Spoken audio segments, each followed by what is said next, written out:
Sud Radio, Parlons Vrai chez Bourdin, 10h30, 12h30, Frédéric Brindel. Bonjour à tous, lendemain de fête et gueule de bois, un 1er mai mobilisateur mais hyper violent, comme notre société de plus en plus violente. Oui, vraiment. Un policier en feu, des villes saccagées, ce n'est plus tenable. Nous recevons dans un instant le porte-parole du syndicat de policiers Alliance et un député LFI, une demi-heure pour tirer les enseignements d'hier. À 11h, notre grand débat consacré à Marseille, la guerre des gangs et ce sale business, celui de la drogue. Enfin, midi, retour sur le livre d'Isabelle Lasserre, Macron-Poutine, les liaisons dangereuses ou comment la France entretient une relation ambiguë avec la Russie. L'autrice sera notre invitée. Votre place, vous les auditeurs de Sud Radio, est aussi à l'antenne. Donnez-nous votre avis, 0826 300 300. Prenez bien ce numéro de téléphone, nous vous sollicitons, n'hésitez pas, vous êtes les bienvenus. Mais tout de suite, dans quel monde vit-on ? Bonjour Félix Mathieu. Bonjour Frédéric. Alors le bruit des roquettes retentit de nouveau sur Gaza après la mort d'un détenu palestinien qui s'était mis en grève de la faim. Kader Adnan, figure du mouvement djihad islamique, avait arrêté de s'alimenter depuis près de 80 jours. L'administration pénitentiaire israélienne indique l'avoir retrouvé inconscient dans sa cellule, puis l'avoir fait hospitaliser. Peu après l'annonce de sa mort, des roquettes ont été tirées depuis la bande de Gaza vers Israël. Emprisonné de nombreuses fois, Kader Adnan avait entamé plusieurs grèves de la faim par le passé, ce qu'il avait érigé au rang de symbole palestinien. Depuis le début de cette nouvelle détention et de cette nouvelle grève de la faim, c'était le 5 février, il refusait toute assistance médicale, tout examen. Son épouse dénonçait ses conditions de détention difficiles. Elle reprochait aux autorités israéliennes de refuser son transfert vers un hôpital civil. Refus aussi de toute visite de son avocat. Israël payera le prix de ce crime, affirme dans un communiqué le djihad islamique, mouvement considéré comme terroriste par Israël, par les États-Unis et par l'Union européenne. Mouvement qui érige déjà Kader Adnan en figure de martyr, lui qui avait été inculpé pour discours incitant à la violence en soutien à une organisation hostile. En tout cas, dans un communiqué, le Premier ministre de l'autorité palestinienne emploie lui aussi des mots très forts. L'occupation israélienne et son administration pénitentiaire ont assassiné délibérément le prisonnier Kader Adnan en rejetant ses appels à le libérer, en le négligeant médicalement et en le gardant dans sa cellule, malgré la gravité de son état de santé. Sans doute des tensions à suivre, évidemment, nous y reviendrons sur l'antenne de Sud Radio. Merci Félix Mathieu, nous vous retrouvons tout au long de cette émission. Parlons vrai, chez Bourdin, 0826 300 300, lendemain de fête, je le disais, la fête du 1er mai, mais lendemain difficile à digérer. Nous en parlons tout de suite. Éric Henry, porte-parole du Bureau national d'Alliance Police. Bonjour Éric. Bonjour. Lendemain de fête, je disais, 406 policiers et gendarmes blessés sur toute la France, 259 à Paris, 540 personnes interpellées. Ça fait mal ce 1er mai. Alors effectivement, oui, ça fait mal. Alors déjà, dans un premier temps, permettez-moi quand même d'avoir une pensée émue, de rendre hommage aux forces de l'ordre, et notamment aux collègues blessés, aux collègues policiers et gendarmes blessés, dont plusieurs quand même assez sérieusement, et il ne nous a pas échappé, il n'a échappé à personne. Cette image insoutenable du collègue en flammes. C'est un cocktail Molotov. Cocktail Molotov, une bombe artisanale effectivement, qui brûle au 2e degré, qui est hospitalisé au moment où je vous parle, mais voilà, on lui souhaite prompt rétablissement. Et effectivement, comme vous venez de dire, c'était une journée apocalyptique. D'ailleurs, Alliance Police Nationale l'a souligné, hier, dès le milieu de l'après-midi, où les informations qui nous parvenaient étaient édifiantes, des individus ultra-radicalisés, des Black Blocs, notamment venant de l'étranger, d'Allemagne, d'Italie, sont venus à Paris, mais pas qu'à Paris, en province, dans différentes villes de province, pour semer le chaos, brûler, dégrader, agresser les forces de l'ordre, tout ce qui est symbole étatique, et c'est insoutenable. On ne peut pas continuer comme ça. Éric Henry, on se dit tout, on est sur Sud Radio, les auditeurs peuvent intervenir, mais honnêtement, je sais que vous n'êtes pas du genre à vous plaindre, les policiers, mais certains vous ont dit, là il y en a marre, j'arrête, non ? Écoutez, au-delà de ça, alors je vais faire un bref historique, depuis 2015, les policiers et les gendarmes sont suremployés. Depuis les attentats de Charlie Hebdo, on a connu diverses manifestations, le risque terrorisme qui est toujours prégnant, la délinquance, la criminalité qui sont évidemment présentes, les différentes servitudes. Donc effectivement, on sent un ras-le-bol, les collègues sont usés, fatigués, en colère. Et je vais même vous dire, quel autre métier que les policiers et gendarmes, que policiers ou gendarmes, protège même ceux qui au quotidien les insultent, les vilipendent et les clouent au pilori. Ouais. Voilà. Malgré tout, les policiers et les collègues font leur travail, mais là, on a atteint encore une fois un tel niveau de violence où on veut tuer du flic. Excusez-moi l'expression, on veut tuer. Il y a eu des tentatives de meurtre. Les gilets cocktails Molotov, etc., ce sont des tentatives de meurtre. Aujourd'hui, nous pouvons dire que les policiers sont confrontés à des tentatives d'homicide en bande organisée. C'est ça, l'idée. On peut dire qu'ils sont effectivement qu'ils sont victimes de tentatives d'homicide. Et pour en revenir au Black Bloc, par exemple, oui, il s'agit d'une organisation criminelle organisée. Comment voulez-vous si vous n'êtes pas organisé, venir mailler le territoire national, aller jusque dans les villes de province pour semer le chaos et casser tout ce que vous pouvez casser, notamment ce qui est symbole étatique, et en premier lieu, ceux qui protègent la République. Bon, à Lyon, 2 individus interpellés grâce à l'utilisation d'un drone. Il y a eu ces drones utilisés pour la première fois. Est-ce que, pour vous, ça vous apporte quelque chose en plus? Est-ce que ça soulage? Écoutez, alors déjà, on peut quand même considérer que c'est dommageable d'être obligé d'en arriver, je dirais, à des moyens similaires pour assurer la sécurité d'une manifestation. Et effectivement, Alliance Police Nationale revendique l'utilisation de drones. D'ailleurs, nous l'avons exigé et rappelé au ministre de l'Intérieur lors du congrès des 5 et 6 avril 2023, le ministre de l'Intérieur lui-même s'en est fait écho et considère que cela est une nécessité. Effectivement, c'est une nécessité. Pourquoi c'est une nécessité? Pour que le droit de manifester, le droit fondamental de manifester, soit permis à tout le monde et en toute sécurité. Alors, certaines associations de protection des droits de l'homme évoquent le fait de pouvoir manifester librement sans être filmé. Mais on va dire que de toute façon, tout le monde est filmé, puisque par nature, quand on défile, on est filmé ne serait-ce que par les caméras de télévision. Alors effectivement, rappelez-vous la vidéoprotection, au moment du début de la vidéoprotection, ça avait fait des associations, c'était déjà offusqué en parlant de mesures liberticides. La caméra piéton également, tout ça c'est rentré dans l'ordre. Et au contraire, ce sont des outils importants, non négligeables. Et les drones, effectivement, encadrés. Encore une fois, on est en République, on ne fait pas n'importe quoi, on ne demande pas à ce que les libertés individuelles soient attentées. Non, il faut un équilibre entre l'ordre public, le maintien de l'ordre public et les libertés individuelles, le droit à manifester. Et pour en finir là, sur ce point, il s'agit évidemment d'un outil préventif. Un outil dissuasif, oui, ça peut être ultérieurement, en fonction du cadre normatif, d'un outil à l'aide judiciaire. Aussi. En fait, la première... Alors, il y a eu quelques reportages télévisés qui ont été proposés hier.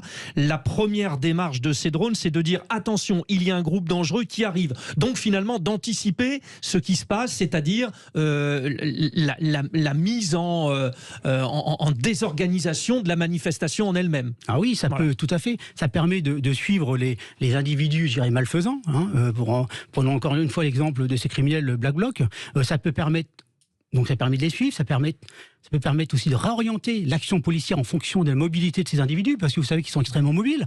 Donc c'est un outil qui permet d'anticiper, de réorienter, réorganiser l'action policière pour justement isoler ces individus qui ne sont pas là pour des convictions politiques ni sociales, mais qui sont là pour casser, qui sont là pour semer le chaos et piétiner les valeurs de la République.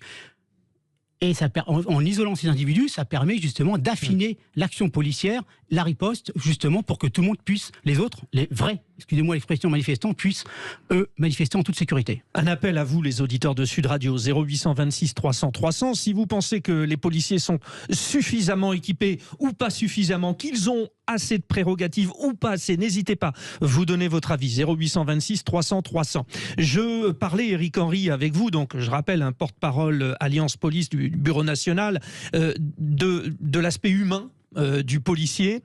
Quand hier un policier voit son collègue brûlé et que en plus un Black Bloc arrive pour le taper, il est capable de s'en tenir à poussez-vous avec du gaz lacrymogène, ou il y a des fois où ça pourrait être pire, la réponse? Écoutez, on peut rendre, justement, vous soulignez quelque chose de fondamentalement important, on peut rendre hommage au professionnalisme des policiers et des gendarmes qui gardent raison gardée, justement, et qui restent professionnels et mesurés dans la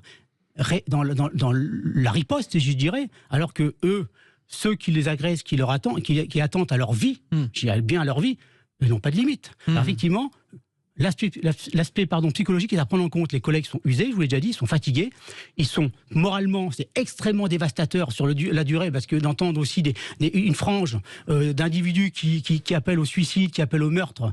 Néanmoins, ils restent professionnels, ils font attention évidemment à leurs faits et gestes parce que ils sont là pour protéger. Oui, et ça non pas pour faire s'appelle n'importe quoi. la maîtrise de soi, c'est pas évident. D'ailleurs, comment va le policier brûlé? Paraît-il, il est brûlé au second degré, au deuxième degré, parce qu'il y a un troisième. Quelles sont les perspectives d'évolution? Écoutez, alors il est effectivement brûlé au second degré, hospitalisé. J'ai pas d'autres informations au moment où je vous parle par rapport à aux soins ultérieurs qu'il va avoir. En tout cas, ça semble quand même aller dans le bon sens et on lui témoigne tout notre soutien. Bon, oui, allez-y. Si vous permettez, oui, aussi, je voulais quand même dire, on déplore. Alliance Police Nationale déplore fortement et même en colère, je vous le cache pas, que l'ensemble de la classe politique ne condamne pas ces violences envers les forces de l'ordre. Ouais. On a une frange de la classe politique qui critique, qui jette les policiers à la vindicte populaire, souvent sous des postures dogmatiques, mais on aimerait que l'ensemble des responsables politiques, l'ensemble des associations, l'ensemble des syndicats dénoncent ces violences policières. Nous aurons d'ailleurs après vous François Piquemal, député La France Insoumise de Haute-Garonne. Nous lui demanderons s'il condamne. À LFI, Manuel Bompard a d'ailleurs fait part de son désaccord. Alors bon, il faut peut-être aller un petit peu plus loin. Écoutez justement, vous parliez de la classe politique. Ce matin, chez nos confrères de BFM, le ministre de l'Intérieur, Gérald Darmanin, a mis le doigt sur quelque chose qui semble finalement central dans la maîtrise de ces Black Blocs, la loi anti-casseurs. Hier, il n'y a eu ni mort, ni blessé grave, sauf ce policier malheureux, bien évidemment, parce qu'il y a eu 300 actions en France, il y a eu 800 000 personnes dans les rues de France, dans 250 villes, et l'immense majorité de ces manifestations se sont bien passées. Je veux dire aux Français que le ministre de l'Intérieur n'a pas, par le fait de la loi, les moyens d'interpeller des gens avant qu'ils aillent dans des manifestations. Donc, vous souhaitez qu'on je le redis une nouvelle fois. Exactement. En européen, avec tous les pays européens sans doute, mais aussi à l'Assemblée nationale, travaillons à ce que cette loi anti-casseurs soit au rendez-vous pour qu'il y ait des manifestations qui ne soient pas gangrénées par la violence. Alors Éric Henry, donc porte-parole du syndicat Alliance Police, votre secrétaire général Fabien Vanel-Méric avait justement réclamé cette loi anti-casseurs qui aujourd'hui pose problème à cause du Conseil constitutionnel qui dit c'est une entrave à la liberté de manifester. Que dites-vous? Déjà, plusieurs aspects par rapport à ce qui a été dit, et notamment les propos du ministre de l'Intérieur. Alors, effectivement, dans sa majorité, quand même, les manifestations se sont bien passées en province.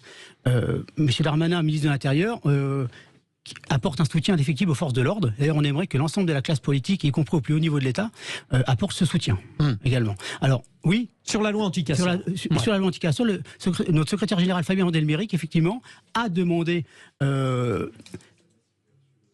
une nouvelle loi anti-casseurs, puisque celle de 2019 avait été en partie vidée de son sens. En l'espèce, l'article 3 de cette loi de 2019 avait été censuré au motif que on laissait trop de latitude au préfet d'interdire préventivement un individu d'aller manifester par égard, je dirais, à l'absence de risques avérés de troubles à l'ordre public qui étaient mis en avant. Et comme le préfet représente l'État, il y avait problématique puisque l'État ne peut pas, le pouvoir exécutif ne peut pas se substituer au pouvoir législatif. Oui. Mais quand même, le ministre dit il faut qu'il y ait une réflexion au niveau européen. Ça veut dire que là, il y a une porte d'ouverture. Ah, oui, et vous savez que le droit est évolutif. Le droit est évolutif, donc aucune porte n'est fermée. Et effectivement, Alliance Police Nationale a revendiqué les drones, l'usage des drones, a revendiqué une nouvelle loi casseurs. Enfin, nous créons également le débat, nous provoquons ce débat pour que tout soit mis dans un cadre normatif adéquat, une sécurisation également des collègues, comme on a pu également le demander dans le cadre des rodéos, une sécurisation, un cadre légal, de façon à pouvoir travailler en toute sécurité, tout en permettant les lois, je dirais, tout en permettant aux citoyens d'utiliser les droits fondamentaux et leurs libertés individuelles. Éric Henry, cette histoire de loi anti-casseurs, elle ressemble un peu à ce qui a été fait dans le monde du football, où il est, pour certains hooligans, interdit de venir dans les stades. C'est le même principe. Tout à fait, c'est le même principe. Avec Alliance, notamment, on demande trois choses. Trois thèmes. Enfin, la réflexion autour des trois thèmes suivants. La création d'un fichier d'interdiction, à l'instar de, comme vous venez de le souligner, de ce qui se passe dans le légalisme. Une peine complémentaire en cas de condamnation pour un auteur de violences commises pendant des manifestations, ça c'est la peine complémentaire judiciaire, et une interdiction administrative, bien sûr, selon les conditions bien définies par le cadre normatif, et à l'appréciation du juge, évidemment, quant aux modalités de contrôle. Oui. Mais, vous l'avez souligné, le droit interne est évolutif et il y a également une possibilité européenne. Je crois qu'il faut absolument se mettre autour de la table, mais on ne peut pas continuer comme ça à voir que les policiers sont de la chair à canon, les policiers gendarmes, et nous, Alliance, on s'y résout pas, et je peux vous dire qu'on est extrêmement en colère, et on ne supporte plus. Oui, parce que cet extrait que l'on vient d'écouter du ministre de l'Intérieur, Gérald Darmanin, il est clair, c'est-à-dire que le ministre de l'Intérieur fait amende honorable en disant « je n'ai pas tous les moyens d'agir ». Et donc, effectivement, rien que ça fait peur. Merci encore, Éric Henry, porte-parole du Bureau national d'Alliance Police, d'avoir été notre invité. Bon courage à vous, message de sympathie évidemment à tous ces policiers, ces gendarmes qui ont été blessés, je le rappelle, 406 sur toute la France. Et puis dans un instant, vous appeliez, Éric Henry, à la réaction du monde politique. Nous en parlerons justement avec le député LFI de Haute-Garonne, membre de la NUPES, François Piquemal, qui sera notre invité. Merci, à tout de suite. Frédéric Brindel. Particulier ce 1er mai, important pour la revendication, réussite pour les syndicats, mais aussi toujours cette violence et ces blessés, ces policiers, 406 policiers blessés sur toute la France, 259 à Paris, certains gravement blessés. Nous venons d'en parler avec le porte-parole du syndicat Alliance qui en appelait à la classe politique. Et bien justement, François Piquemal, député La France Insoumise de Haute-Garonne, membre de la NUPES, est avec nous. Bonjour monsieur le député. Bonjour. Bon, déjà une première réaction à ce que Éric Henry vient de demander. Alors, certains de votre camp ont déjà commencé à condamner les violences dont ont été victimes les policiers. Vous allez dans ce sens-là? Quel est votre discours? À nous, on a toujours été clair. Nous sommes un mouvement qui a dans son logiciel l'action pacifiste. Donc la violence est sans issue à notre sens. Donc moi j'ai une pensée, évidemment, pour tous les policiers, tous les manifestants et tous vos confrères journalistes aussi, qui ont été blessés hier lors des manifestations. Cela ne doit pas occulter, toutefois, un nombre historique de participants à ce 1er mai qu'on n'avait plus vu depuis 2002, dans un contexte bien particulier. Ça fait 782 000 personnes ont défilé. Alors sur les chiffres officiels, bon, alors il y a peut-être une marge. Les chiffres du ministère de l'Intérieur qui sont ceux du ministère de l'Intérieur, nous le savons. Il y a eu qui sont officiels en l'occurrence, selon l'intersyndicale. Ceux de l'intersyndicale aussi sont officiels à leur manière. Vous savez, mais on va pas se lancer là dans la querelle des chiffres. C'est un autre débat. On est d'accord. Pour constater que c'est un nombre record de participants depuis 2002 et que ça montre que cette réforme des retraites et ce qu'elle implique en termes de violence sociale et démocratique n'est pas passé. François Piquemal, je reviens à ce que nous disait précédemment le représentant du syndicat Alliance, dont le secrétaire général, d'ailleurs, Fabien Van Helmerick, avait qualifié votre parti, la NUPES, de parti anti-flic. Est-ce qu'il n'est pas temps pour vous, puisque je viens d'écouter ce que vous venez de nous dire, de casser cette image? Parce que, d'une certaine manière, ça peut légitimer aussi tout débordement, non ? Alors, je pense que je ne connais pas le syndicaliste qui a pu dire ça, mais je pense qu'il est mal renseigné. Parce que s'il y a bien un mouvement politique qui prend à bras-le-corps la question, notamment de la police, c'est bien le nôtre. Je dis ça parce que moi, vous savez, je suis petit-fils d'un colonel qui était dans l'armée. Je sais ce que c'est les valeurs qu'on doit avoir quand on porte l'uniforme. Ouais, et toutes celles et ceux qui se comportent avec l'uniforme de manière inconséquente et néfaste, salissent l'uniforme et rejettent l'opprobre sur les autres qui pourtant essayent de faire leur métier tant bien que mal. Aussi, c'est pourquoi nous voulons une police qui soit exemplaire. Exemplaire, ça nécessite à ce qu'il y ait une formation qui soit beaucoup plus accrue et poussée qu'elle ne l'est aujourd'hui. Ça signifie aussi que nos policiers doivent pouvoir exercer leur mission dans des conditions décentes. Je vous rappelle qu'un certain nombre d'heures supplémentaires records ne leur sont pas payées, qu'il y a un nombre de suicides dans la police qui est plus important que dans le reste de la population. Et ça signifie un mal-être dans l'institution qui doit être réglé en redonnant du sens au métier. Bon, votre discours est très intéressant, François Piquemal. On est bien d'accord, hein, vous parlez au nom de LFI, tout le monde vous soutient dans votre discours, parce que c'est pas ce qu'on entend quand même chez vous. Hein. Si vous prenez pas les bouts de phrases et que vous entendez le développement, nous on est pour une police qui protège, Ouais. voilà, qui n'est pas le mot de force de l'ordre. Je pense que par exemple cette expression n'est pas adaptée. Et la police, elle est là pour protéger les citoyennes et les citoyens. D'ailleurs, vous savez, moi dans ma circonscription, il y a eu quelqu'un qui s'appelait Jean-Pierre Avrin qui avait mis en place la police de proximité. C'était dans le quartier du Mirail, qui était quelque chose de novateur, au contact de la population, très bien vécu. Malheureusement, à l'époque, M. Sarkozy, au nom de la politique du chiffre, est venu le virer comme un malpropre. Et aujourd'hui, beaucoup regrettent cette police de proximité. C'est ce que nous promouvons notamment. Bon, alors vous avez vraisemblablement entendu Gérald Darmanin, nous avons passé l'extrait précédemment, qui regrette l'impossibilité de mettre en place cette loi anti-casseurs. Alors restez avec nous François Piquemal, vous allez nous donner votre avis, mais Claude au 0826 300 300, les auditeurs de Sud Radio réagissent, ont la parole. Nous partons à Puy-d'Arieux dans les Hautes-Pyrénées. Bonjour Claude. Oui, bonjour. Alors, vous n'êtes pas forcément pour cette loi anti-casseurs. Expliquez-nous pourquoi. Oui, tout à fait, tout à fait. Déjà parce que on a largement les moyens on a tous les moyens législatifs pour intervenir avant. On a eu, rappelez-vous, lorsqu'il y avait les problèmes au niveau des supporters de footballeurs, on faisait des interventions avant. On a des témoignages actuels de policiers, de journalistes qui disent on l'a laissé faire. On les laisse faire et on intervient une fois que c'est cassé. Il y a moyen, il y a une volonté du gouvernement de mettre en place une terreur, pour empêcher les gens d'aller manifester parce qu'ils sont pas bien. Rappelez-vous, il y a comme 50% de la population qui ont peur d'aller manifester. Oui, il y a ça aussi. C'est totalement scandaleux. Et l'intervention qui est donnée. Alors moi, je n'en veux pas du tout aux policiers qui font un travail qui est formidable et on leur donne des conditions de merde pour travailler. Le terme est tout à fait adapté. On leur demande d'aller casser, d'aller frapper sur des gens pour casser des manifestations au milieu. On brise. Vous voyez aux informations. Ils ont été brisés la manifestation. Pourquoi ils vont donner des coups de matraque? Le gouvernement est extrêmement violent, de par son gouvernement, de par sa loi, de par son 49.3, par les ordres qu'il donne à leurs forces de l'ordre d'intervenir, de tirer au flashball n'importe comment, sans formation, sans rien. Et après on dit il y a de la violence. Effectivement, si vous allez discuter avec votre voisin avec une grande box, effectivement vous allez vous battre. Si vous allez discuter avec votre voisin autour d'un café ou d'un verre de thé, là vous avez trouvé des solutions. Donc là, vous, le Claude, qui est responsable, et ce qu'ils font, c'est liberticide. C'est pas normal.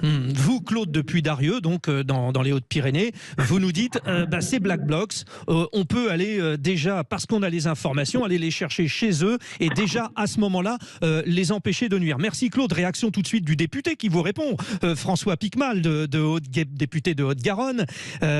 D'accord avec ce qui vient d'être dit, François Piquemal, j'imagine? Je pense que Claude, il fait effectivement une très bonne analyse de la situation. Monsieur Darmanin accumule échec sur échec. Je vous rappelle les événements du Stade de France avec les supporters de Liverpool.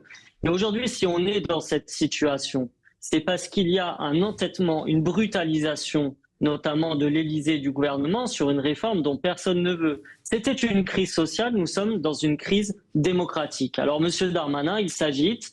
Il nous ressort un éventuel projet de loi. Tout ça montre en fait le fumet de son incompétence. Et je pense que tout autre ministre aurait démissionné depuis bien longtemps. Ce qu'il faut changer, c'est la doctrine de maintien de l'ordre, clairement, qui aujourd'hui n'est plus adaptée, qui met en danger les manifestants, ça a été très bien dit par Claude, mais qui met en danger, je tiens à le dire, aussi les policiers. Et notamment avec les techniques de gazage massives, il y a des syndicats policiers qui commencent à alerter sur les conséquences sur la santé des policiers. Oui, la nocivité. Il a beau jeu depuis son bureau de faire le matamor. En attendant, celles et ceux qui sont sur le terrain, ce sont les policiers qui parfois reçoivent, ça a été le cas hier avec des gendarmes, une grenade de désencerclement envoyée par un gendarme sur ses propres collègues qui l'a blessé. C'est des gaz lacrymogènes à répétition pour les policiers, pour les manifestants.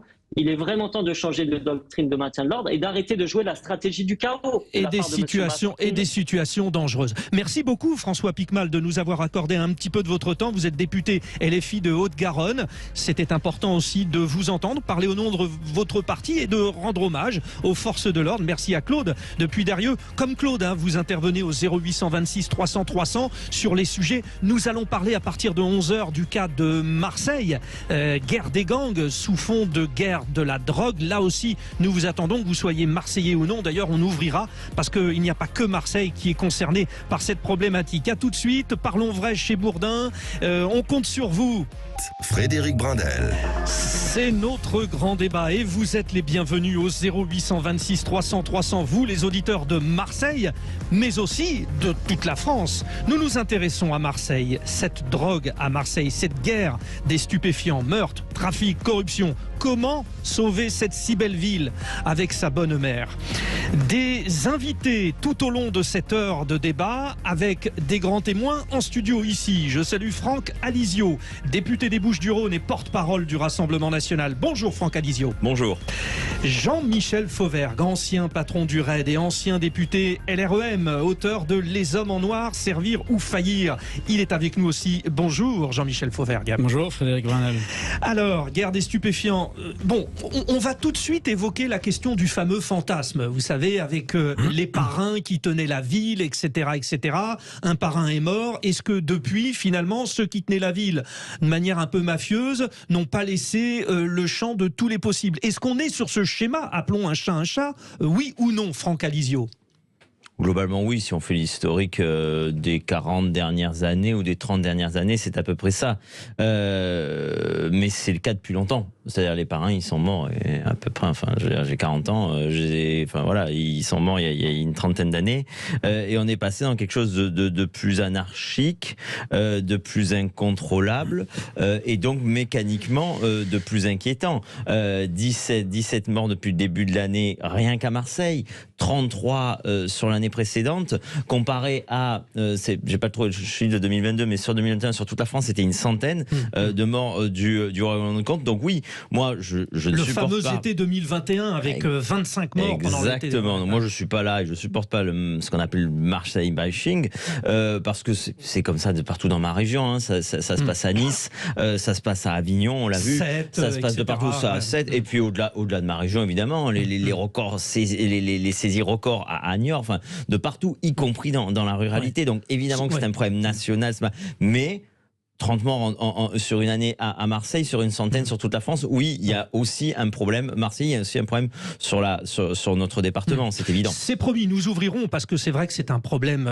national, enfin même international si on va plus loin. Mais Jean-Michel Fauvergue, sur cette situation aujourd'hui, donc guerre des gangs, de ce qu'on voit un petit peu partout dans les enquêtes poussées, il y aurait deux grandes familles. Alors, l'histoire de la confrontation entre les originaires des Comores et des Gitans, est-ce que ça tient aussi ou est-ce que c'est beaucoup plus complexe que ça? Trafic de stupes, c'est d'une manière générale, que ce soit à Marseille ou que ce soit ailleurs, que ce soit au niveau international d'ailleurs, c'est beaucoup plus important que ça. C'est-à-dire que vous avez les stupéfiants et la drogue, vous avez à la fois ça rapporte de l'argent d'une manière phénoménale, ce qui fait qu'on a au sommet des mafias qui s'organisent et qui sont internationales, qui s'organisent et qui sont mouvantes elles aussi. Les têtes de réseau n'habitent pas en France, on le sait. C'est pas sûr, c'est pas sûr du tout. Il y a aussi des gens qui habitent en France et qui en profitent, mais c'est sur l'argent qu'il faut aller chercher, parce que la CAM en tant que telle, ça n'a aucun intérêt. Ce qui a un intérêt, c'est l'argent que ça rapporte, et ça rapporte des flux énormes d'argent. Donc il faut le voir au niveau le plus haut, mais il faut le voir aussi au niveau le plus bas, parce que ça rapporte autant d'argent au niveau le plus bas, et vous avez une multiplication de petits réseaux qui s'est fait à Marseille comme ailleurs, qui aujourd'hui sur Marseille, on est sur deux organisations un peu différentes. Ouais. Mais demain, ça sera 3, demain, ça sera 1, demain, ça sera 4, peu importe. De toute façon, la problématique, elle vient pas de là. La problématique, elle vient de la vente des stupes. C'est la mère des batailles. Et cette mère des batailles, jamais personne, depuis une trentaine d'années, ne l'a livrée. Et pour l'instant, dans les programmes des uns et des autres, on ne voit pas que cette mère des batailles soit prise en compte par les uns ou par les autres. Alors messieurs, nous évoquons Marseille et vous l'avez dit, cher Franck Alizio, il n'y a pas que le cas de Marseille. Mais sur Marseille, on vient d'évoquer donc effectivement ces gens originaires des Comores, ce qu'on appelle les Blacks, les Gitans, appelés les Gitans, donc ces deux grandes tendances. Je voudrais vous faire part de ce témoignage. C'est un confrère, il s'appelle Nordine Ali Saïd. J'ai eu le plaisir de travailler avec lui à LCI. Il a gagné un concours de journaliste. Et aujourd'hui, c'est un Comorien d'origine marseillais qui est journaliste, qui est d'ailleurs en reportage. Nous l'avons au téléphone. Il nous fait part de son témoignage et donc la preuve aussi d'une certaine réussite. Bonjour Nordine. Bonjour Frédéric, bonjour tout le monde.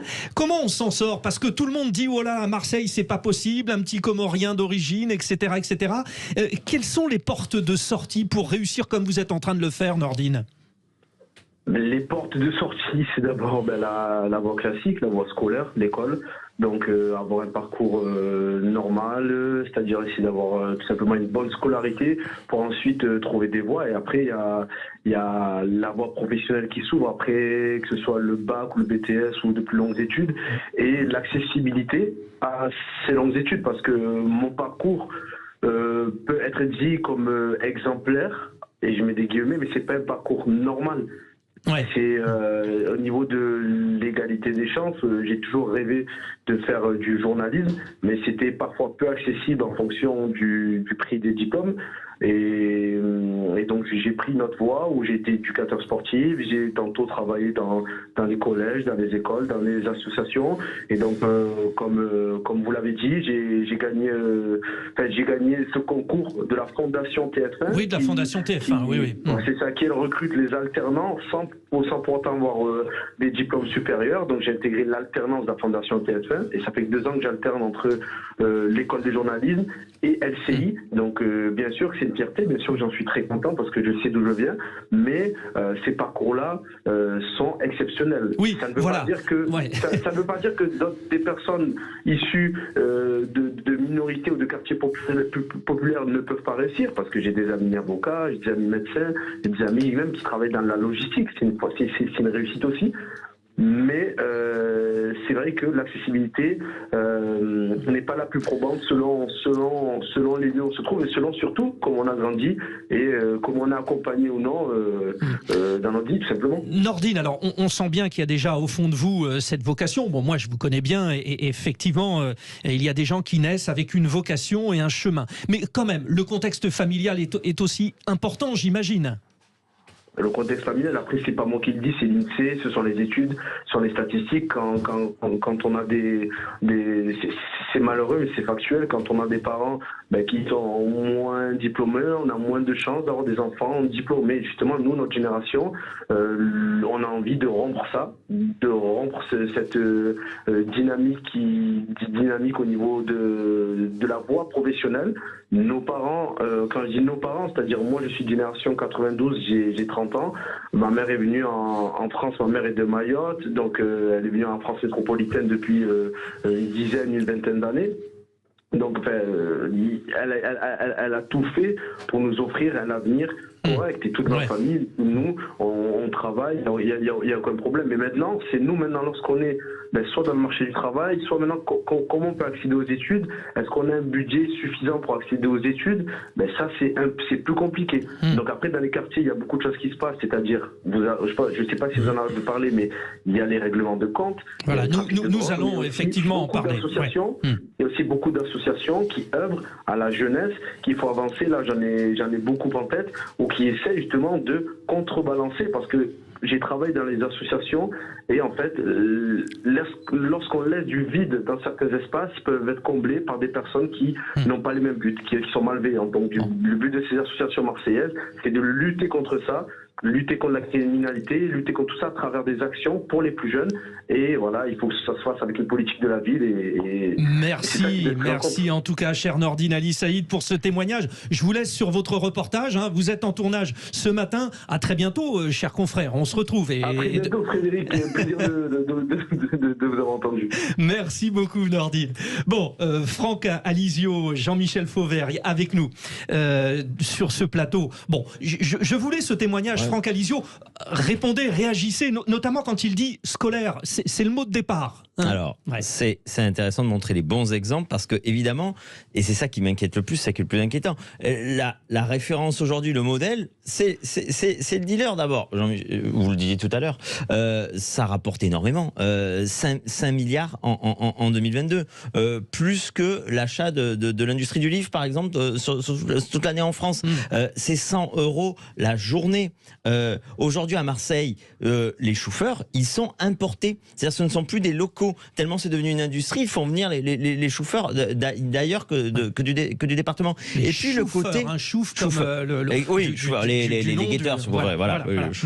Et puis il y a moi ce qui m'impressionne, c'est le côté complètement décomplexé. Il y a une tentative d'enlèvement dans les quartiers sud de Marseille, donc forcément une affaire louche, dans les quartiers sud. Non, c'est plus les quartiers nord. Le retraité tué alors qu'il est une balle perdue, alors qu'il joue aux cartes. Et puis le côté décomplexé, ils font la pub sur les réseaux sociaux.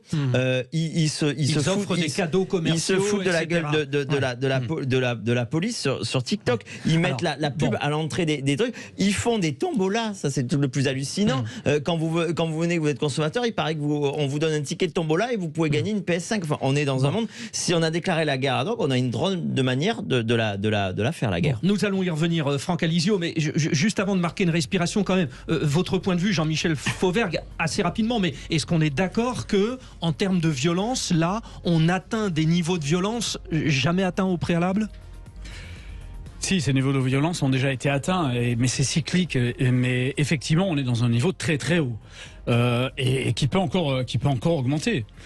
Peut augmenter si on continue à se priver des moyens de combattre. Et on se prive des moyens de combattre comment ? Parce que la justice ne rend pas justice. Il n'y a pas de réponse pénale à la hauteur de ces... C'est un problème de justice essentiellement, pas de police de gendarmerie. Vous ouvrez le débat, Jean-Michel Fauvergue. Vous ouvrez le débat, on y revient vraiment dans un instant. On doit marquer la petite respiration, hein, vous le savez, mais on enchaînera là-dessus. Allez, à tout de suite, 0826 300 300, Sud Radio, vous avez la parole. Frédéric Brindel.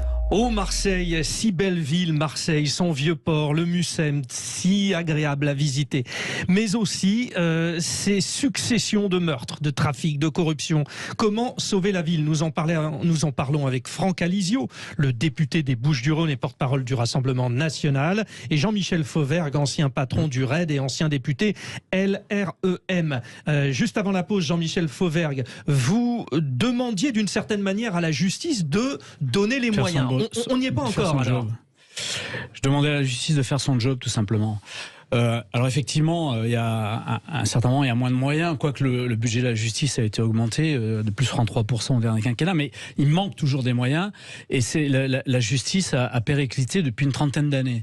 Mais c'est pas seulement une histoire de moyens, c'est une histoire de mentalité, c'est une histoire de donner des réponses qui sont adaptées aux actes que vous avez en face de vous. Un exemple concret. L'exemple concret, c'est que...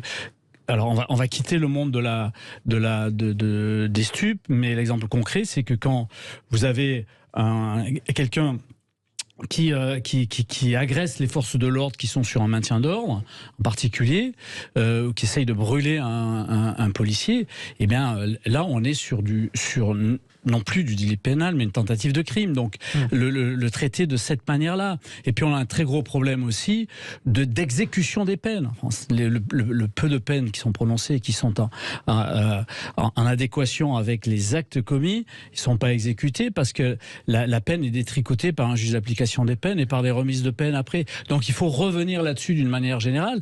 Et bien sûr qu'il faut recruter des magistrats. Alors si on recrute des magistrats, au moins recrutons-les dans une tranche d'âge qui a déjà vécu quelque chose, à peu près la quarantaine, et non pas de jeunes magistrats qui vont passer par cette moulinette. Besoin de gens expérimentés. Qui vont passer par cette moulinette de l'École nationale de magistrature et qui vont en ressortir complètement à l'ouest par rapport à la vie de ce que vive le citoyen. Alors, moyens pour la justice, mais moyens d'une manière générale pour la ville. Rappelons qu'en septembre 2021, Franck Alizio, le président Emmanuel Macron dit « Je mets 150 millions d'euros pour la ville, pour lutter ». Est-ce qu'aujourd'hui, vous en voyez la couleur ?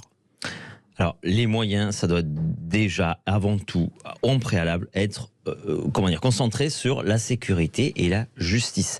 C'est-à-dire que si on se retrouve avec des grands... Enfin, moi, j'entends depuis un mois tout le monde, que ce soit la mairie de Marseille, qui ne fait pas grand-chose concrètement. J'entends l'adjoint à la sécurité nous parler d'encore plus de rénovation urbaine, de réouverture de centres sociaux.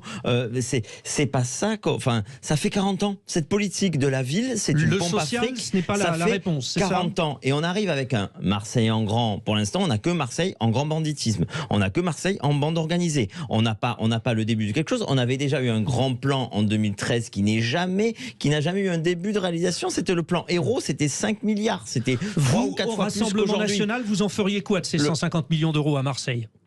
On mettrait le paquet uniquement sur la. Vous savez, il y a des. La sécurité dans un premier temps, parce que il y a. Une guerre, c'est aussi des symboles, c'est aussi des signaux à envoyer à l'ennemi. Aujourd'hui, vous avez 450 policiers municipaux à Marseille pour être dans les clous de la moyenne de ce qu'il faudrait. C'est du principe qu'il en faudrait 1000. Voilà, 1000. Bon, on est à 450. Le maire de Marseille envoie comme signal la réflexion de l'ouverture d'une salle de shoot. C'est ça le signal qu'on envoie dans la guerre contre la drogue.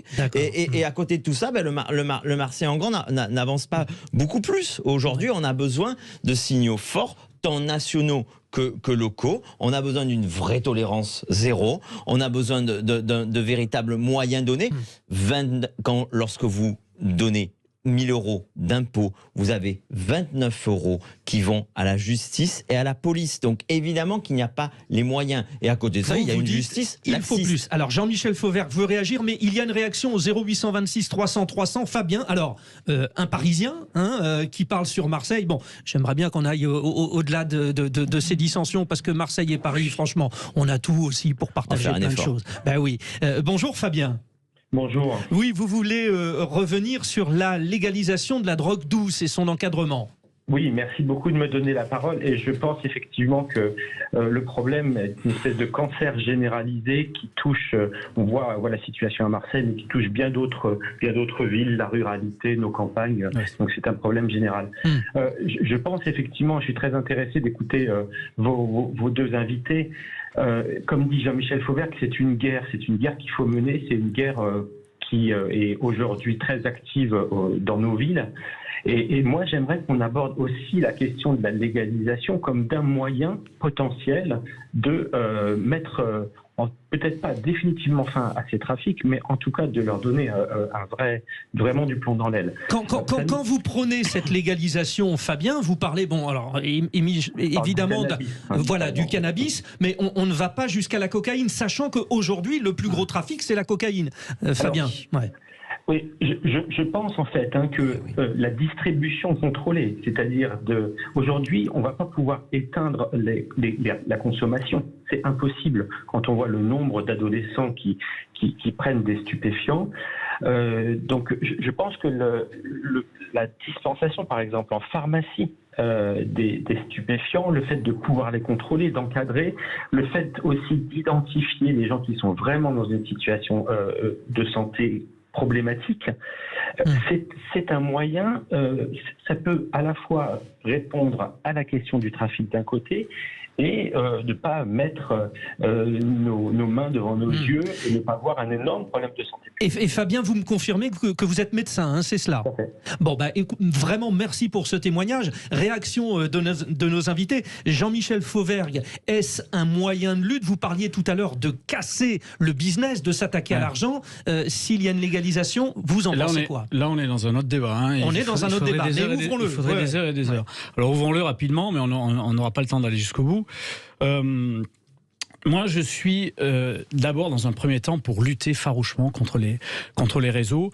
La drogue nous pose des problèmes aujourd'hui par l'afflux massif d'argent et le blanchiment d'argent qui vient corrompre nos économies propres, il faut le savoir. Il y a des prises de participation dans nos économies propres par des gens de cartel.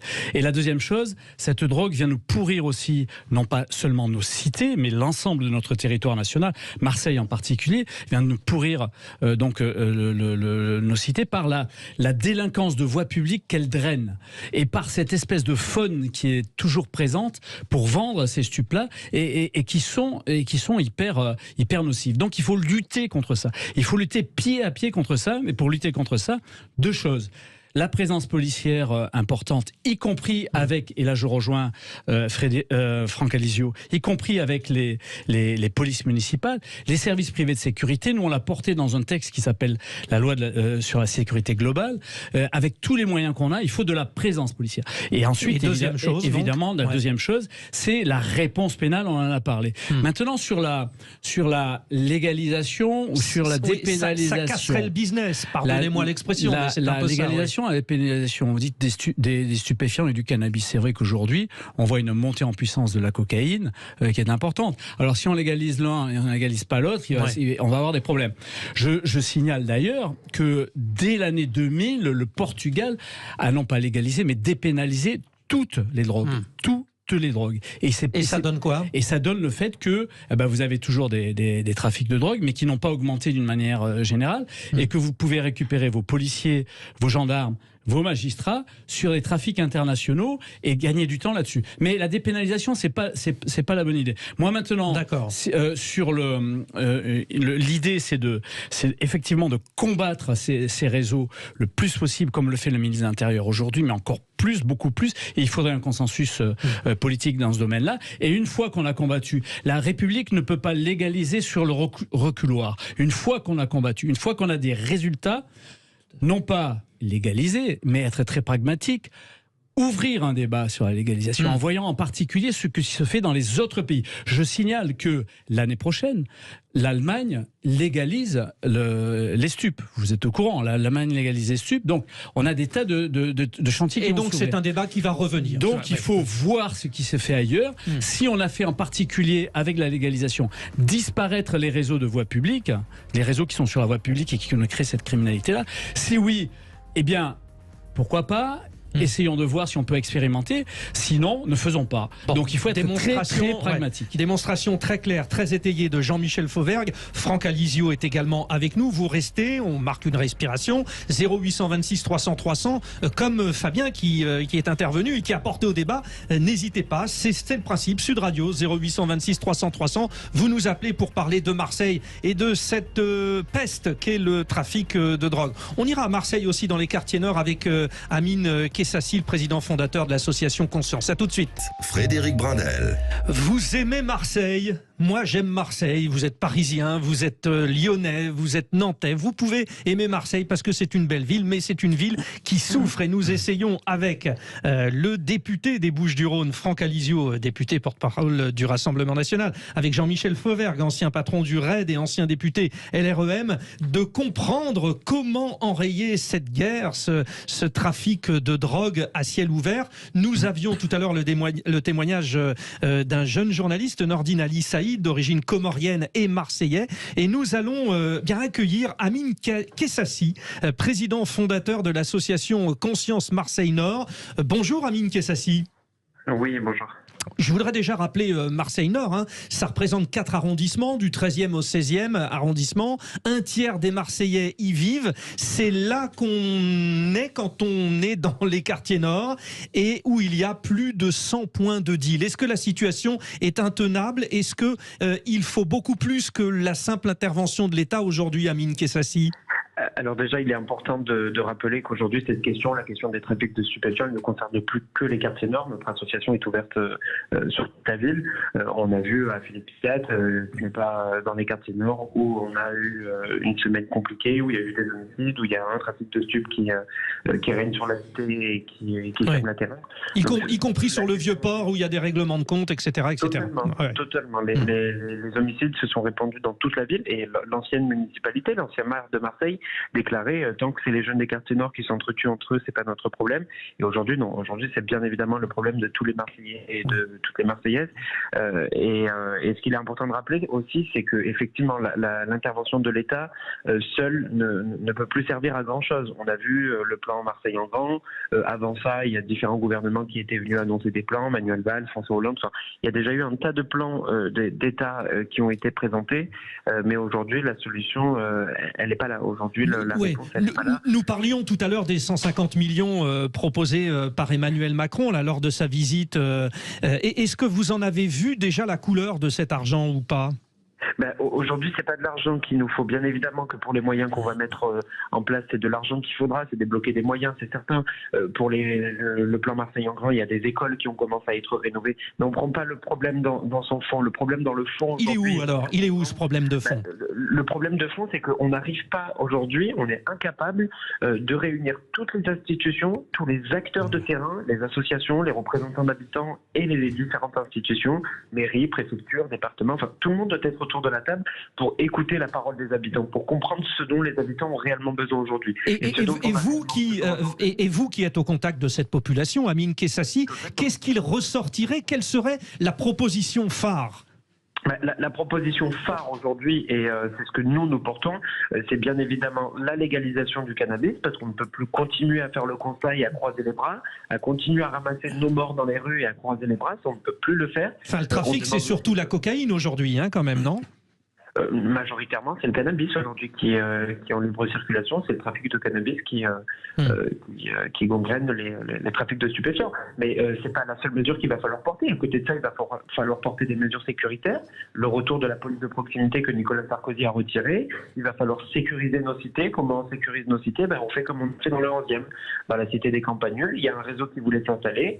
Ils ont mis des barrières tout autour de la cité, un portail, c'est devenu une résidence. Et puis le réseau a du mal à y accéder aujourd'hui. C'est ce qu'il va falloir faire dans certains endroits. Il va falloir aussi mener un plan de politique sociale où là, il va falloir réinjecter des moyens dans les centres sociaux. Il va falloir agir dans l'éducation et là, il va falloir redessiner les cartes scolaires. Il y a tout un tas de mesures qui doivent être menées pour désenclaver nos cités. Eh bien, voilà des propositions concrètes. Merci beaucoup, Amine Kessassi, président fondateur de l'association Conscience. Quartier Marseille-Nord, mais on l'a bien dit, hein, aujourd'hui la problématique de Marseille, ce n'est plus Marseille-Nord, et ce que vous avez rappelé a fait froid dans le dos, effectivement, tant qu'il s'entretue entre quartier Marseille-Nord. Bon, voilà, tout cela, on sent bien la problématique. Réaction de ce que vient de dire Amine Kessassi, Franck Alizio. Alors, vous êtes le député Bouches-du-Rhône, porte-parole du Rassemblement National. Réaction à ce qui vient d'être dit. Mais moi, je reste convaincu, parce que c'est terrain, parce que c'est la remontée concrète, que le vrai besoin des habitants aujourd'hui qui sont aux prises avec ces drames, avec cette situation, c'est la sécurité, la justice et de l'ordre. Voilà. À partir de là, on reprend tout ce qui a contribué à arriver à la situation actuelle et on essaie d'être concret. Ouais. Alors, en essayant d'être concret, pardon Franck, mais Franck Alizio, je veux aller au bout. Plus de sécurité, ça veut dire plus de force de l'ordre, on est d'accord? Vous savez, on parlait de policiers de proximité, oui, la différence c'est qu'il y a 20 ans, la police municipale, ça n'existait quasiment pas. Aujourd'hui, la première police de proximité, c'est la police municipale. Mettons déjà les moyens, mettons le paquet sur la police municipale. Cet élément de police de proximité, ça suffira évidemment pas, mais ce sera un bon début. Plutôt que d'aller investir dans des salles de shoot, allons investir dans des policiers municipaux. Franck Alizio, vous êtes élu en admettant que ces policiers aient les moyens. En face d'eux, ils ont des gens armés. Oui. Qu'est-ce qu'il faut faire? Parce qu'il y a bien un moment où ils vont se faire tirer dessus, ils devront réagir.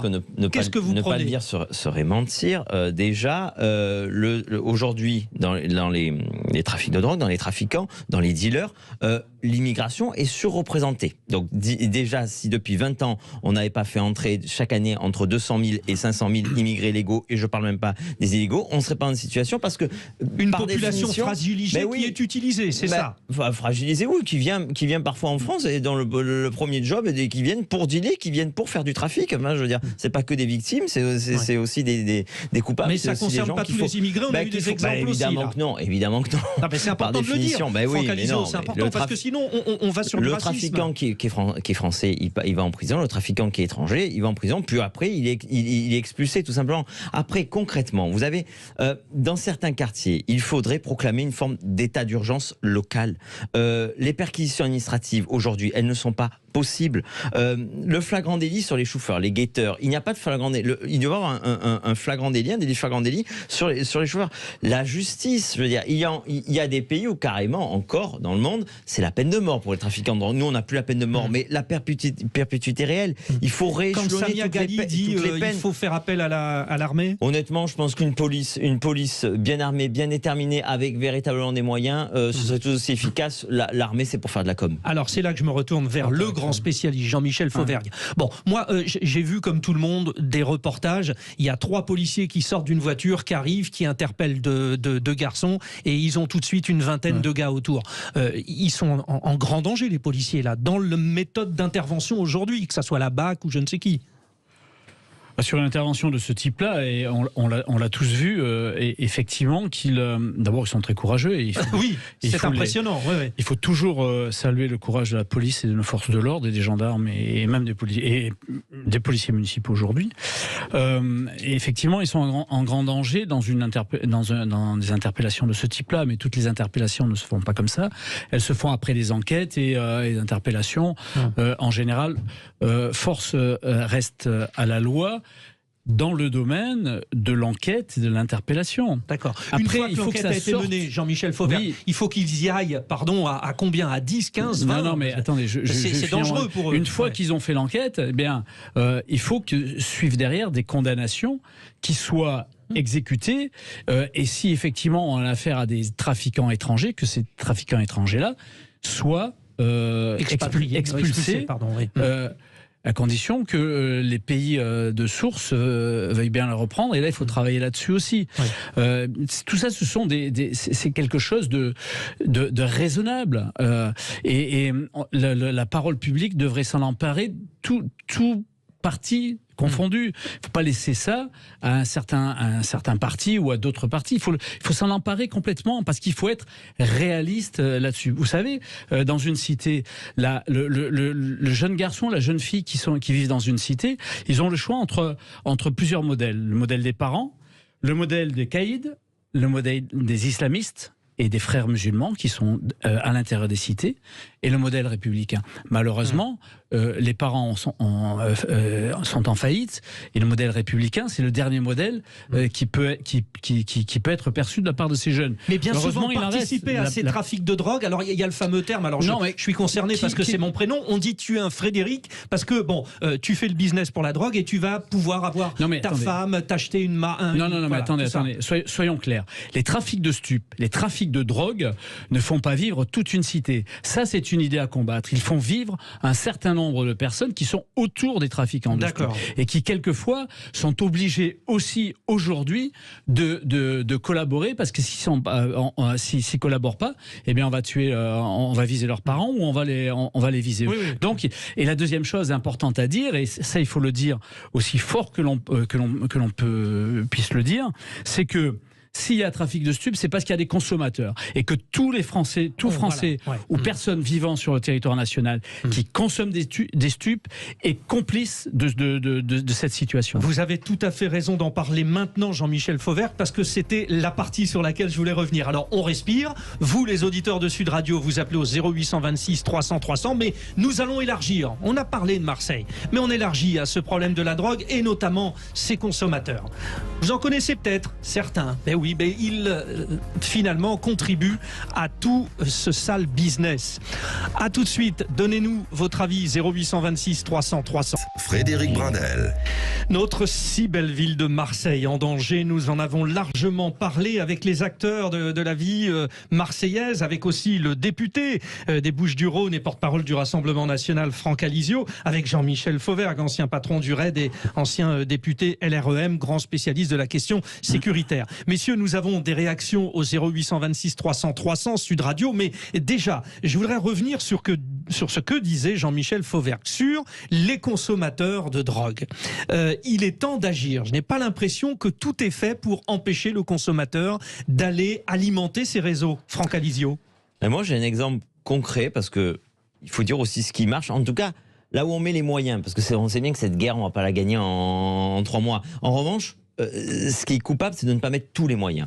Il y a un exemple, alors il se trouve que c'est une mairie dirigée par un maire du Rassemblement national, mais c'est comme ça, Perpignan. Perpignan, on sait très bien que voilà, s'il y a une ville qui est victime du trafic de drogue, c'est Perpignan. Perpignan, la mairie a mis tous les moyens possibles, imaginables, et justement, pour pourrir la vie, pour perturber le trafic, pour pourrir la vie des consommateurs et des dealers. Et donc, ils ont créé, d'abord, ils ont mis au maximum la police municipale. À l'intérieur de la police municipale, il y a ce qu'ils appellent le groupe opérationnel de soutien tactique, qui est une équipe d'une dizaine de policiers municipaux suréquipés, qui ne font que ça. Et par exemple, c'est la verbalisation à tout va. Voilà. Le consommateur vient, il y a un stationnement gênant, il est verbalisé. Il y a le jet d'une canette, le chauffeur, le guetteur jette une canette, hop, et tous les services, les services propreté judiciaire pour suivre. Et il marche évidemment avec la justice, il marche avec la police, ça marche aussi en collaboration avec la police nationale. Tout est mis, et c'est, alors on va avoir l'impression que c'est vider la mer avec une cuillère, mais au moins tous les moyens sont mis en œuvre, et il y a eu des résultats. Alors évidemment, le trafic va se déplacer, etc. On le sait, de 500 mètres, mais au moins il a mis tous les moyens et il y a eu des résultats. Aussi, il a muré les points de deal. Il a toute une série. Non. Alors Jean-Michel Fauvergue, respectueux de la loi. Jean-Michel Fauvergue, policier de légende, respecté, etc., etc. Jean-Michel Fauvergue, ne serait-ce que dans notre milieu, nous, l'audiovisuel, on connaît des gens qui consomment. J'imagine que non. Justement, je les donnerai pas. Mais j'imagine que les renseignements généraux les ont. Pourquoi on ne fait rien? Parce que ces consommateurs, il y a des gens aujourd'hui très riches qui consomment énormément de cocaïne. On en a vu certains dans un accident, Pierre Palmade par exemple. Vous avez alors. Oui, il y a des gens qui sont connus, qui sont à un certain niveau, qui sont des vedettes, qui sont, etc. Mais vous avez, monsieur tout le monde, vous avez 17 millions de personnes qui ont déjà goûté aux stupéfiants, en particulier du cannabis d'une manière générale. Entre 2 et 4 millions de consommateurs. Les chiffres sont pas précis parce que évidemment on est dans l'illégalité, mais entre 2 et 4 millions de personnes considèrent qu'ils sont drogués au cannabis de manière récurrente. Vous avez entre 400 et 600 000 personnes à la cocaïne. Oui, c'est pas rien. Ça, c'est terrible. Ça n'est pas rien. Et on reprend, pour reprendre ce que disait Franck sur l'exemple de Perpignan, il faudrait demander d'ailleurs au maire de Perpignan de nettoyer la gare. Là, Louis Alliot, donc en l'occurrence. Parenthèse fermée. Continuez. Pas nettoyer. Mais vous avez raison. Ce qu'il faut, c'est leur pourrir la vie partout et avec les moyens que la police nationale a et que la police municipale a. Malheureusement, sur la police municipale, vous savez, en 2019, nous avons voté dans la majorité où j'étais une amende pénale forfaitaire pour la consommation des stupes, pour les consommateurs, qui était au départ prévue à 300 € et qu'on a fait baisser malheureusement par un amendement à 200 €. Moi, j'aurais bien voulu la faire monter à 1300 €, vous voyez. Mais bon, on est allé dans l'autre sens. C'est bien cette amende pénale forfaitaire qui a été votée par les députés et qui visait tout type de consommation, toute quantité confondue, que le consommateur soit récidiviste ou pas.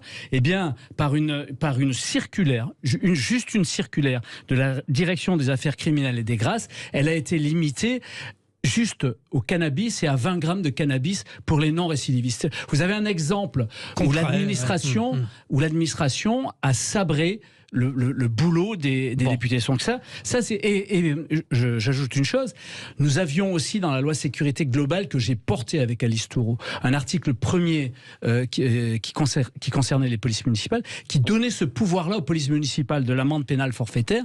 Ça a été sabré par le Conseil constitutionnel. Bon. Alors, pour l'instant, on n'est pas revenu dessus. Il faut revenir et donner ces moyens à la police municipale. Des réactions au 0826 300 300. Alors déjà, on file à Marseille. Jean-Pierre qui nous appelle. Vous, Jean-Pierre, vous dites il ne faut surtout pas légaliser. C'est un petit peu dans la tendance de ce qu'on vient de dire, parce que ne serait-ce que le consommateur, il est incité. Bonjour Jean-Pierre, réagissez. Bonjour, oui.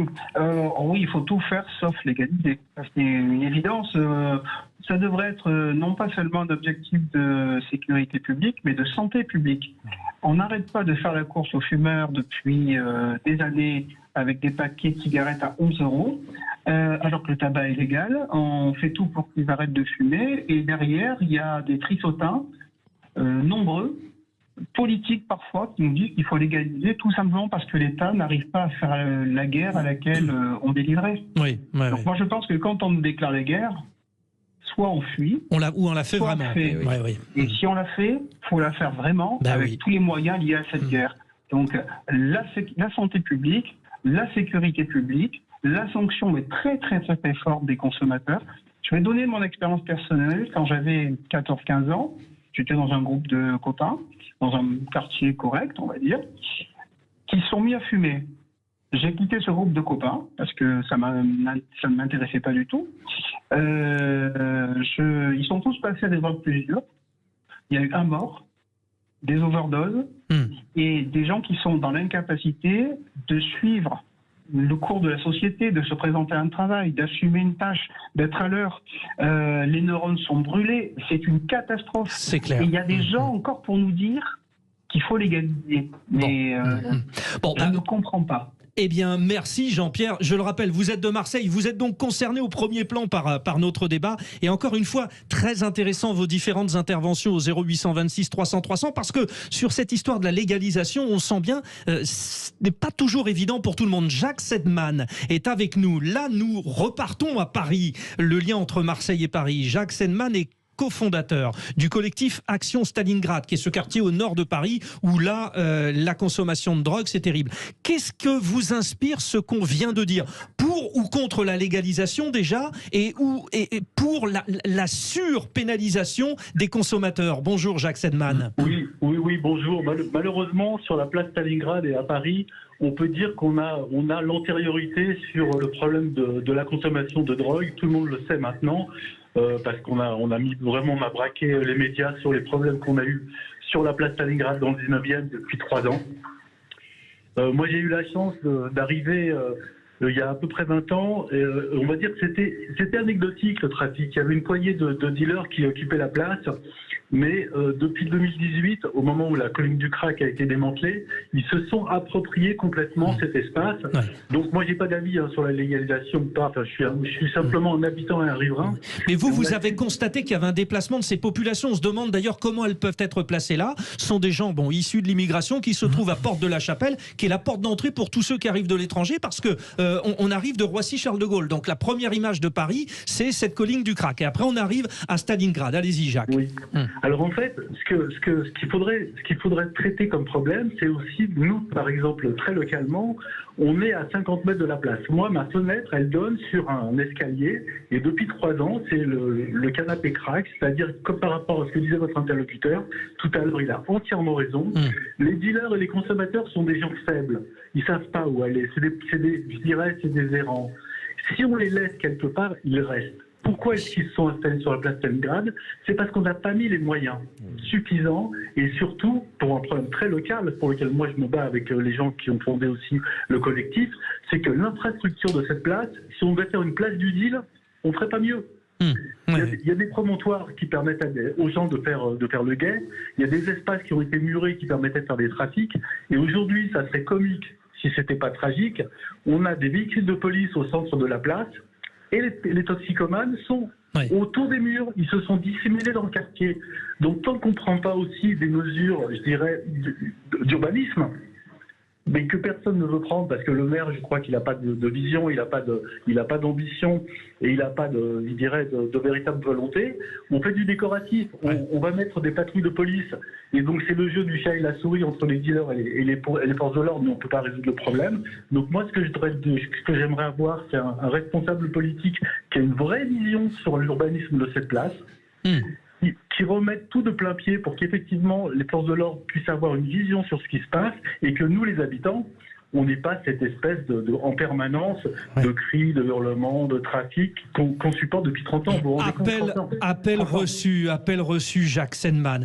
Vraiment très intéressant. Merci à vous tous d'être intervenus. Alors, on dépasse le temps. Si, en 10 secondes, vous deux, nos deux invités, Franck Alizio, vous pouvez nous faire une petite conclusion vraiment très rapide. Allez-y, Franck Alizio, pour le Rassemblement National. Ce que disait notre auditeur était intéressant, sur le canapé. Vous savez, à Perpignan, tous les jours, les services de propreté vont le virer. le canapé, vous voyez, mais on va aussi s'attaquer aux établissements autour qui blanchissent l'argent.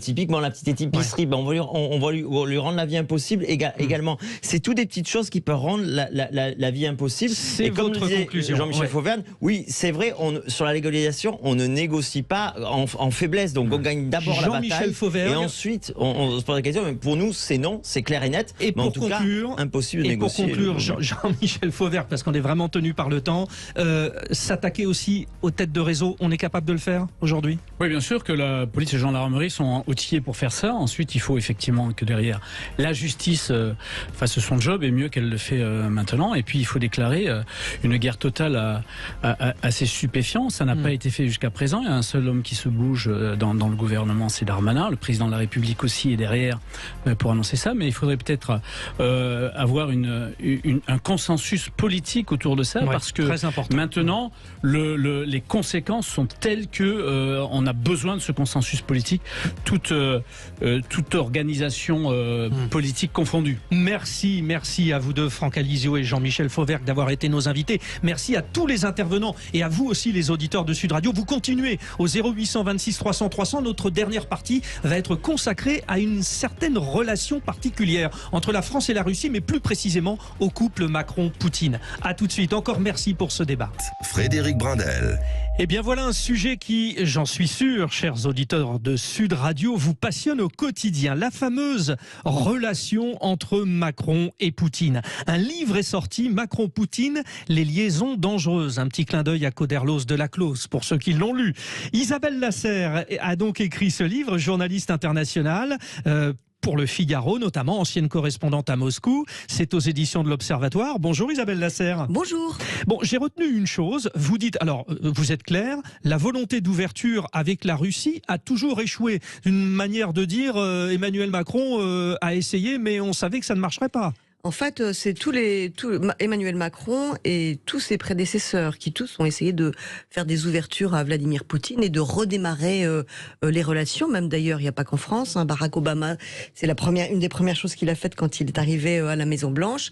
Et à chaque fois, ils se sont heurtés au mur rouge du Kremlin et à un président Poutine qui, au contraire, en fait, avait pour but de diviser l'Union européenne et en fait n'a jamais tendu aucune des mains et pas plus celle d'Emmanuel Macron. C'était peine perdue. Mais comme dans chaque couple, il y a du pour et du contre des deux côtés, on va reprendre nos vieux principes. Alors, on s'intéresse peut-être déjà, à Poutine. Vladimir Poutine, dans sa démarche, il est profondément dictateur. Il ne peut donc pas concevoir un dialogue à long terme avec les démocraties occidentales? Alors, je ne sais pas si... Bon, d'abord, il devient dictateur, mais au début, c'était un autocrate. Il s'est auto-radicalisé au fil des années. Je ne sais pas si on peut avoir des relations avec les dictateurs. Enfin, on parlait à Staline.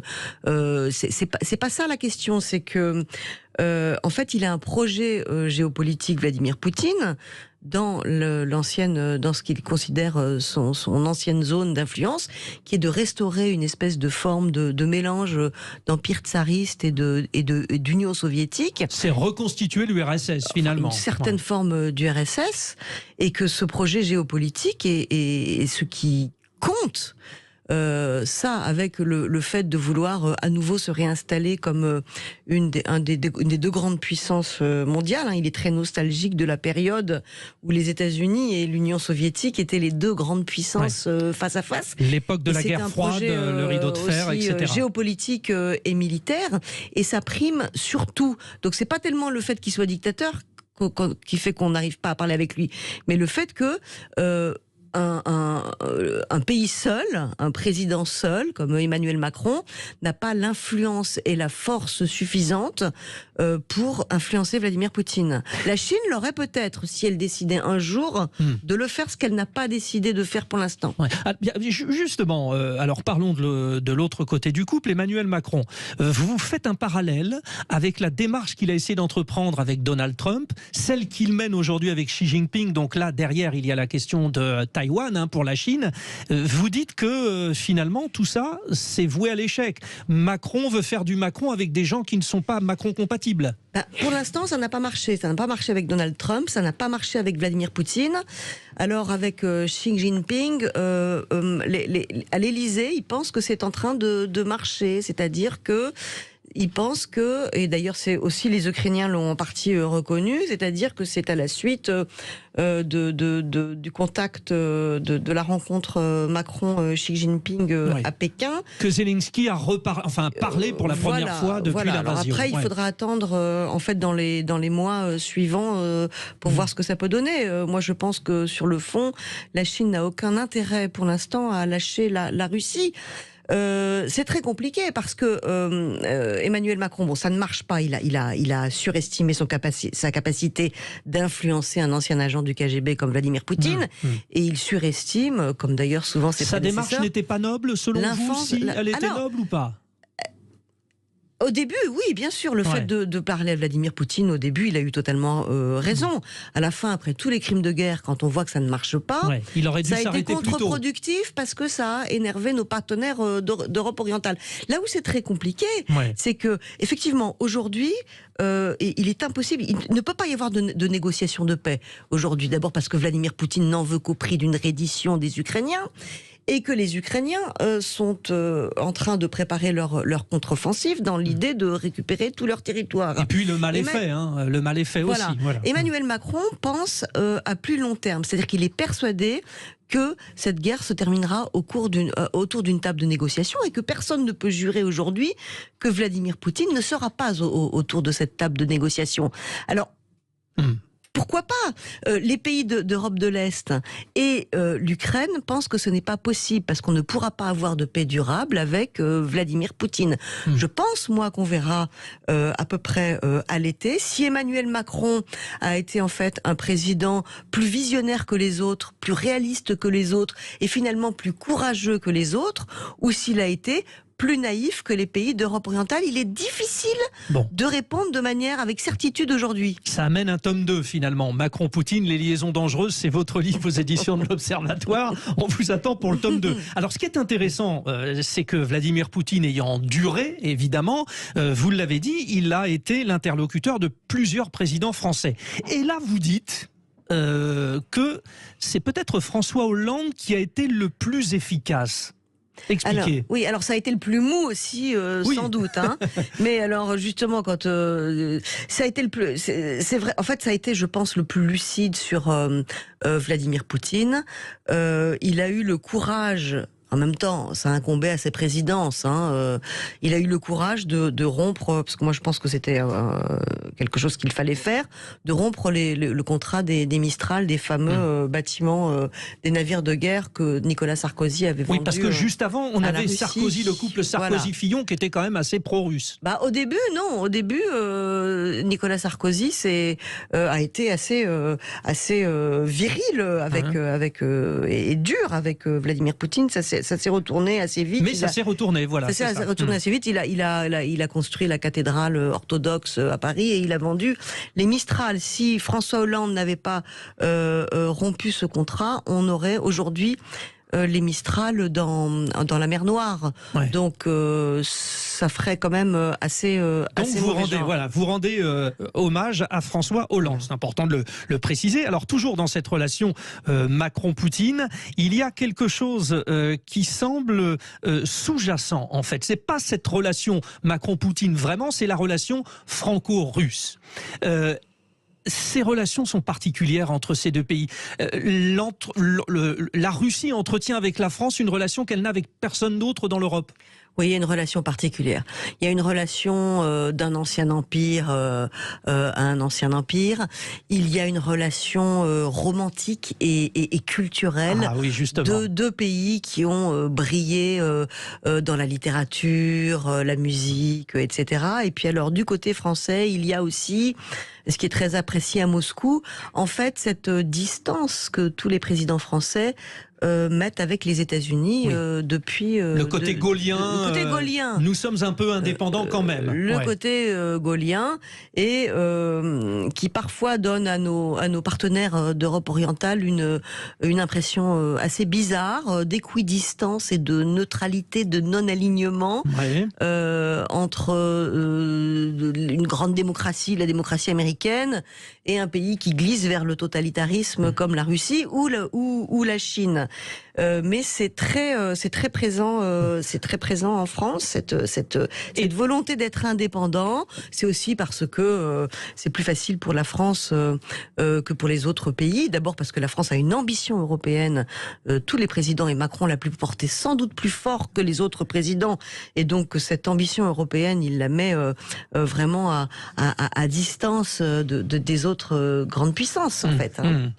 Bon, les auditeurs de Sud Radio, si vous estimez que dans cette relation Macron-Poutine, Emmanuel Macron a été plutôt bon, plutôt mauvais, n'hésitez pas, 0826 300 300. Je reviens à votre livre Isabelle Lasserre, mais je vais le mettre aussi en corrélation avec celui de l'ami Christian Maigrelis, qui a été conseiller d'ailleurs de Mikhail Gorbatchev et qui parle de l'après-chute de l'Union soviétique. En fait, il y a deux options. Il y a la France qui dit à la Russie qu'elle l'aime culturellement, mais qui ne veut pas faire trop de business avec parce que c'est pas très crédible, c'est du communisme. Et puis les Allemands, c'est le contraire. Et finalement, ceux qui emportent l'addition sont les Allemands qui, eux, ont développé une relation économique beaucoup plus forte. Oui, alors il y a deux pays en France qui ont eu du mal à couper le cordon avec la Russie, c'est l'Allemagne et la France. Je mets la Hongrie de côté, pour des raisons très différentes. Effectivement, les raisons françaises, ce sont des raisons politiques et géopolitiques, et les raisons allemandes, ce sont des raisons économiques, et elles ont été, en fait, l'imbrication avec l'Allemagne était finalement beaucoup plus importante que celle de la France.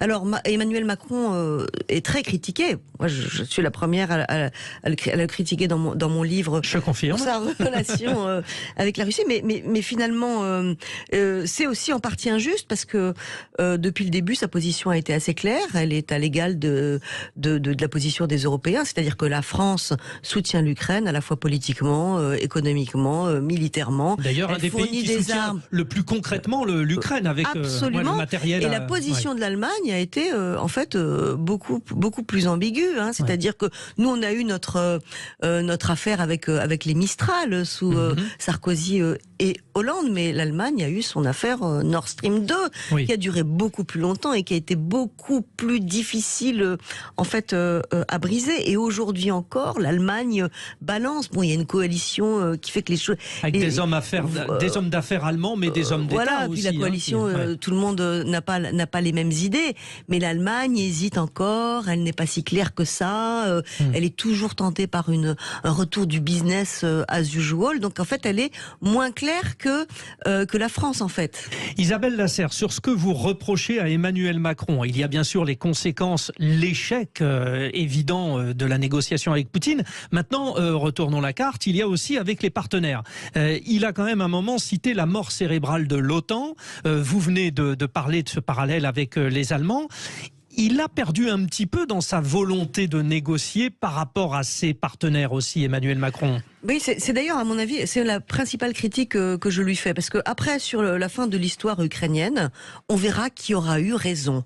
Je pense que l'histoire n'est pas terminée. Moi, personnellement, je ne sais pas de quel côté elle va tomber. Par contre, ce qui est certain, c'est que les expressions utilisées par Emmanuel Macron, la mort cérébrale de l'OTAN, c'est vrai que l'OTAN était en très mauvais état.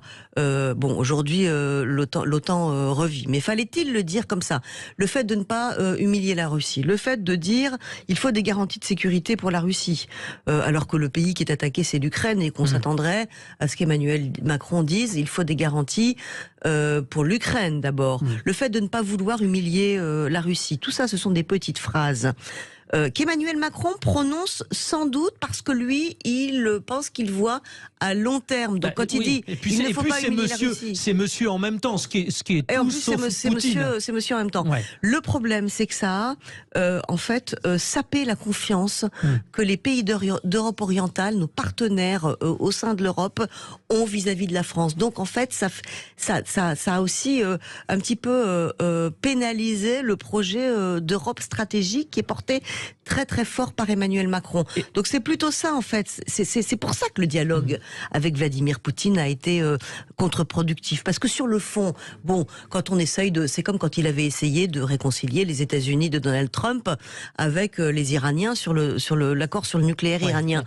On essaye, et puis si ça marche pas, ça marche pas. Il n'y a pas de dégâts collatéraux. Là, c'était contre-productif pour nos partenaires. Alors là où j'ai été un petit peu surpris par rapport à vos arguments, vous considérez que la France n'a pas l'écoute qu'elle devrait avoir par rapport aux pays de l'ex-bloc soviétique. Donc on est bien sûr Ukraine, Géorgie, ex-URSS, mais plus généralement l'ex-bloc communiste, Hongrie, Roumanie, etc. Oui, non, absolument. C'est-à-dire que, en fait, ce que je pense, c'est là où Emmanuel Macron a loupé le coche. C'est que je pense que aujourd'hui, la France peut être leader de l'Europe aujourd'hui. C'est un des deux grands pays de l'Europe. Avec l'Allemagne, ouais. Même si son économie est en train de décrocher par rapport à celle de l'Allemagne, il lui reste une armée qui tient vraiment la route et la puissance nucléaire, et puis aussi une manière globale de voir le monde, plus que l'Allemagne, ça pour le coup. Donc la France pouvait être le leader de l'Europe en ce moment, mais on ne peut pas être leader de l'Europe depuis le 24 février 2022, si on ne l'est pas sur l'Ukraine. Or, il est allé très tard en Ukraine. Il a laissé d'autres dirigeants européens y aller avant lui. On a l'impression, avec ce « en même temps », on avait eu l'impression d'une hésitation, d'ambiguïté. Là, aujourd'hui, ça va mieux. Ça va mieux, mais on a pris vraiment du retard. Bon, et il faudra faire attention à ce fameux virage de la discussion avec Xi Jinping au moment où le président chinois intervient dans ce conflit, mais a aussi derrière, et vous en parlez dans votre livre, derrière un coin de sa tête, la question de Taïwan. Vous l'avez compris, nous vous invitons à lire le livre d'Isabelle Lasserre aux éditions de l'Observatoire. Macron-Poutine, les liaisons dangereuses. Après Coderlos de la Close, vous avez Isabelle Lasserre. C'était un plaisir moi aussi. De vous recevoir. Demain, notre grand débat dans Bourdin Parlons Vrai sera consacré à l'intelligence artificielle. Tout de suite, une vraie intelligence. André Berkoff, à tout de suite.